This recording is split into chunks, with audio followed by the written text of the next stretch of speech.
So many choices, so little time. Buying bindings feels confusing because marketing makes it confusing. The truth is, you can't rush this. Finding the perfect setup takes actual research, but most people are researching the wrong things. Today, I'm going to give you the framework to do it right.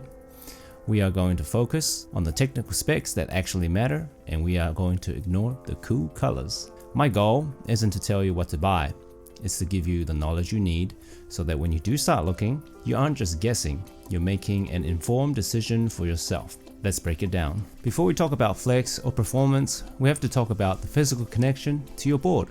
There are two main mounting systems you need to understand so you don't buy incompatible gear. First is the standard insert system.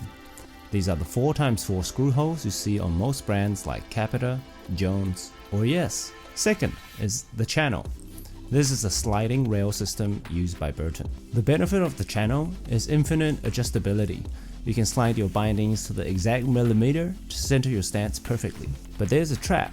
Burton makes a specific line of bindings called EST. These have hardwares on the outside and no disc in the middle, and they only work on Burton channel boards. You literally cannot mount them on a regular board. The advice is simple. If you're buying a non-Burton board, don't buy EST bindings. Stick to standard disc bindings, often called reflex or Burton, as they fit everything. Now, let's look at the disc itself. Standard discs are large hard plates. They are more stable and the screws do not loosen easily. The problem is they can create a stiff dead spot under your foot where the board cannot bend. The solution to that is mini discs.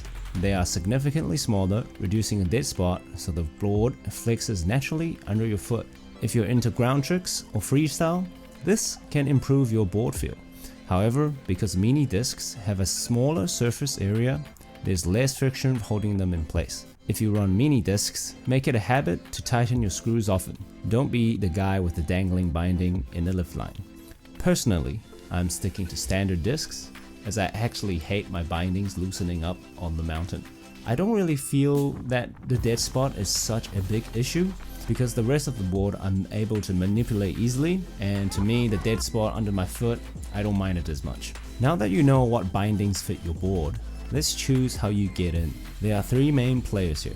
First, the traditional straps. This is the classic. This gives you independent pressure control. If you want to tweak your ankle strap loose for a surfy feel or really crank it down for a jump, this is still the standard and provides the most performance. Most of the complaints people have is that you have to lean down and tighten the straps, and that takes a few extra seconds every lap. Personally, I think if you have trouble bending down, you probably shouldn't be snowboarding, and probably fix maybe your lower back first, because there are a lot of movements in snowboarding that will involve rounding your back and kind of bending down and reaching, grabbing. It's really up to you to decide whether a good fit or saving time is more important to you. Traditional straps is still my preferred way of riding. However, I may be looking into the face bindings next season. Second is the rear entry. Like phase, flow, or SP, the high back drops down, you slide in or you step down, pull up, and you go. This is great if you ride with skiers and you hate sitting in the snow. I would say right now, phase is probably my first choice to explore in terms of rear entry systems because of how close it is to a traditional binding it feels. The drawdown is that there will be a little bit of extra weight due to the extra rear entry system, as well as potential boot damage as you continue to slide your sole up and down the rear entry mechanism throughout the season, so please keep that in mind. And the third is step-on. The boot will clip directly to the binding, and total transparency here. I've never ridden step-on personally, but I've heard from friends who have that there is a little bit of input lag.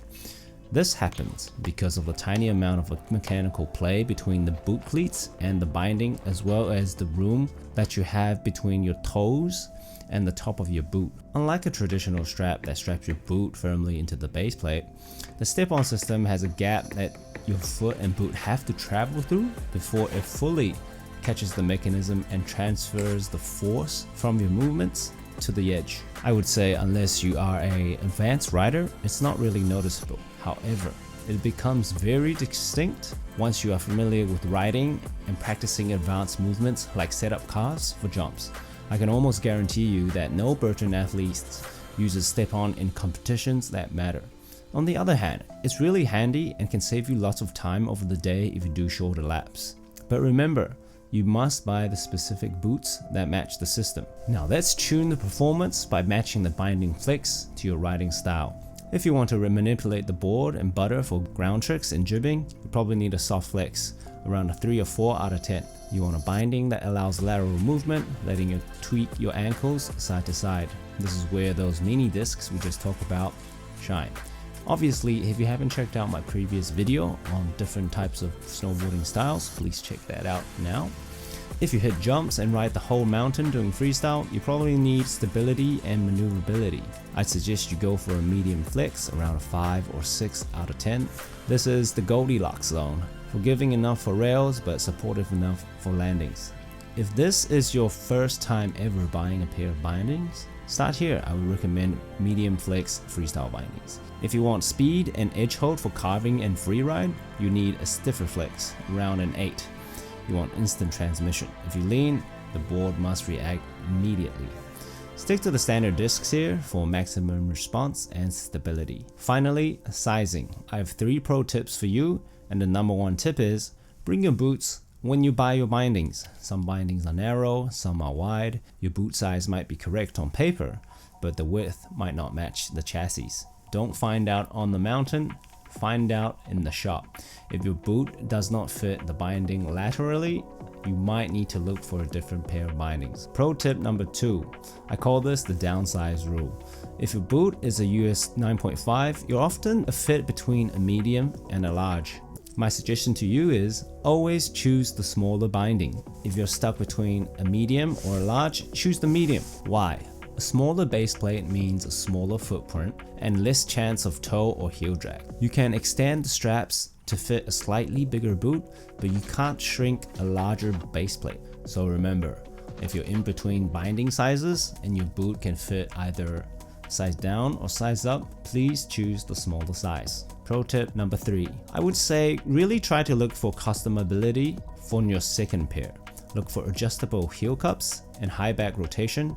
These let you center your boots perfectly as your skills get more technical. I would say if it's just your first time buying your first pair of bindings, you probably won't be able to tell the difference between a really good binding or a medium level binding, because you probably don't have enough time on snow to figure out what you like and what you don't like. So I would say on your second pair, once you've gone through your first pair of bindings, really look for those customability options. I know I told you I wouldn't sell you a brand, but if you really wanted a starting point, you can't really go wrong with the Union Ultra or Union Force, Rome Katana, Solomon District, Flux, or any of the Burton bindings. They are very reliable. I remember my first Union bindings, they lasted me around 10 years and they're still good to go. Ultimately, you will know what you prefer once you start to do lots of your own riding. I really encourage you to experiment with what you like and don't like.